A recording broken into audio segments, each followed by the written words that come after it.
nama saya Herawati selaku moderator dalam kelompok 1. Adapun anggota kelompok saya yaitu Berliana Meleni, Herawati, Safrila Herudina, dan Sherina Astuti Ahmad. Baik teman-teman semua, langsung saja kita mulai materi yang akan kami sampaikan yaitu mengenai konsep komunikasi visual.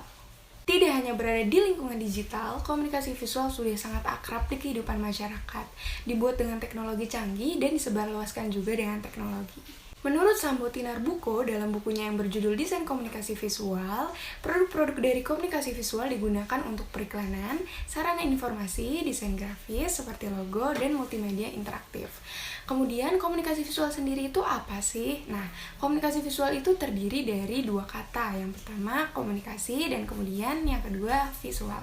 Komunikasi merupakan pertukaran pesan dari satu orang kepada orang lain melalui saluran media dengan menghasilkan umpan balik tertentu.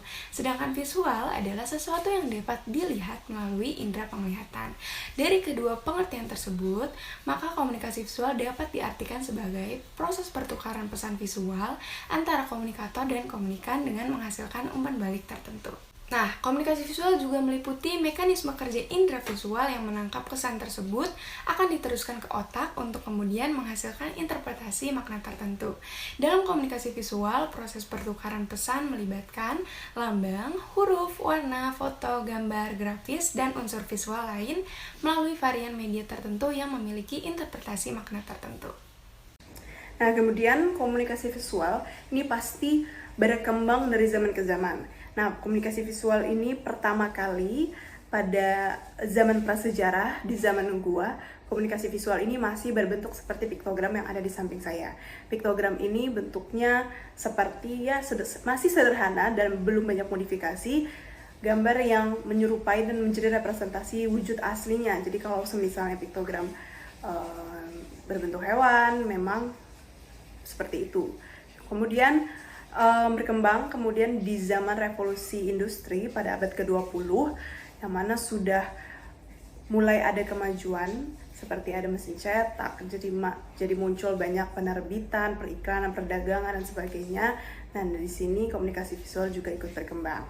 Sampai pada akhirnya terus berjalan, terus beradaptasi dan terus lebih modern sampai di zaman digital. Sekarang kita bisa lihat komunikasi visual yang sekarang banyak modifikasi, sudah tidak sederhana lagi, dan menerapkan unsur-unsur yang dipelajari juga di desain komunikasi visual seperti adanya perpaduan warna, komposisinya, kemudian tata letak, tipografi, dan sebagainya. Kemudian berbicara mengenai komunikasi visual, pasti erat kaitannya dengan human visual system atau bagaimana sistem penglihatan manusia itu bekerja.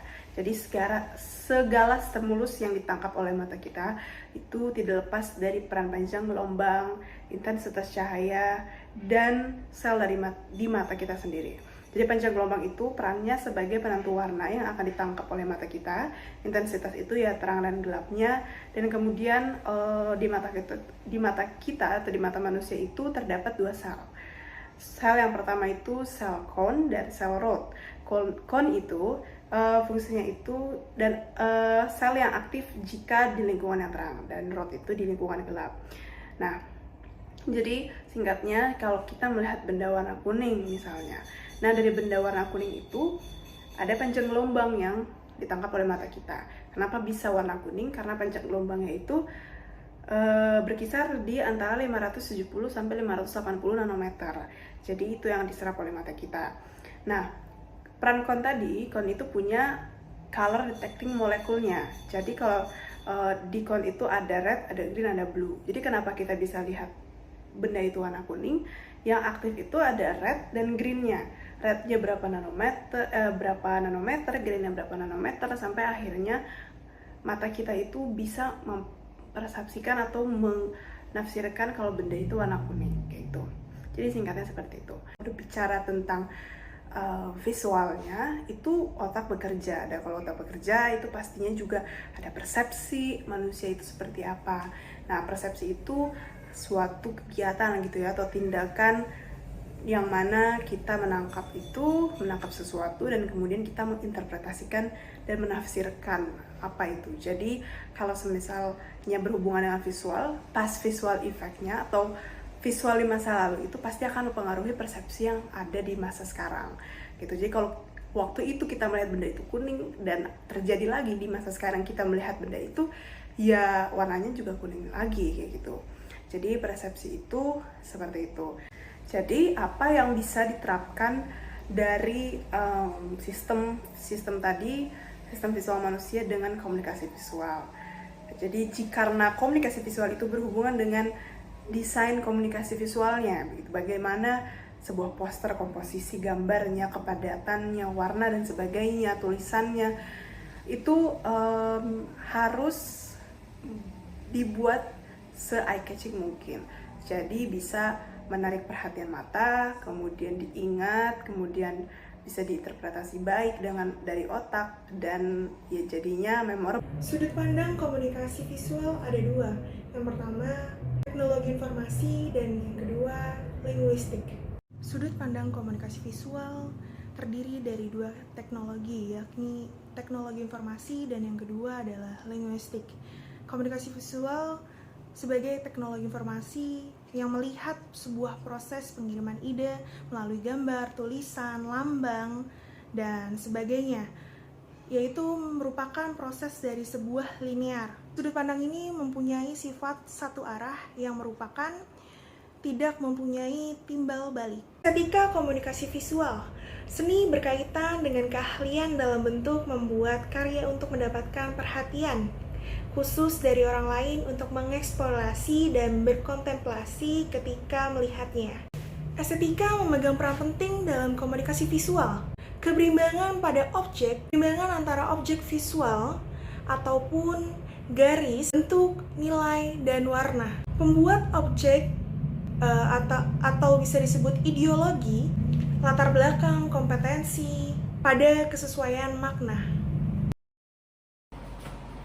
Selanjutnya kita masuk pada prinsip komunikasi visual.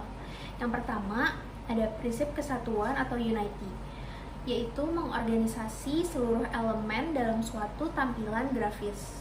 Yang kedua ada tipografi, yaitu tipografi sama dengan menata huruf yang merupakan unsur terpenting dalam sebuah karya desain komunikasi visual untuk mendukung terciptanya kesesuaian antara konsep dan komposisi karya. Yang ketiga ada ilustrasi, yaitu gambar untuk membantu memperjelas isi buku atau karya. Yang terakhir ada dominasi atau focal point, sifat unggul yang akan menjadikan suatu unsur sebagai penarik dan pusat perhatian. Melalui media, maka pesan-pesan yang terkandung pada komunikasi visual akan dapat lebih menarik perhatian masyarakat atau sasaran. Media yang digunakan pun dapat beragam, antara lain media cetak seperti poster, brosur, dan banner. Media luar ruang seperti baliho, billboard, dan spanduk. Dan video, film, digital seperti internet, media sosial, dan website. Dari pembahasan tadi bisa disimpulkan, komunikasi visual merupakan sebuah proses perancangan dengan menggabungkan unsur-unsur tertentu untuk dikomunikasikan makna atau pesannya dalam bentuk grafis atau visual lain. Dengan kata lain, komunikasi visual tidak hanya mengedepankan sisi keindahan saja, tetapi juga memiliki tujuan dan makna tersendiri. Di sini peran media adalah yang utama, karena melalui media, maka pesan-pesan yang terkandung pada komunikasi visual akan dapat lebih menarik perhatian sasaran dan juga memudahkan target sasaran untuk memahami pesan dan informasi, sehingga kemudian dapat terpengaruh dan mengambil tindakan positif sesuai dengan arahan dalam pesan. Sekian penjelasan materi tentang konsep komunikasi visual dari kami. Terima kasih atas perhatiannya. Sampai jumpa di pembahasan selanjutnya. Nah, itu tadi presentasi yang sudah kami sampaikan. Kurang lebihnya mohon maaf. Terima kasih. Wassalamualaikum warahmatullahi wabarakatuh.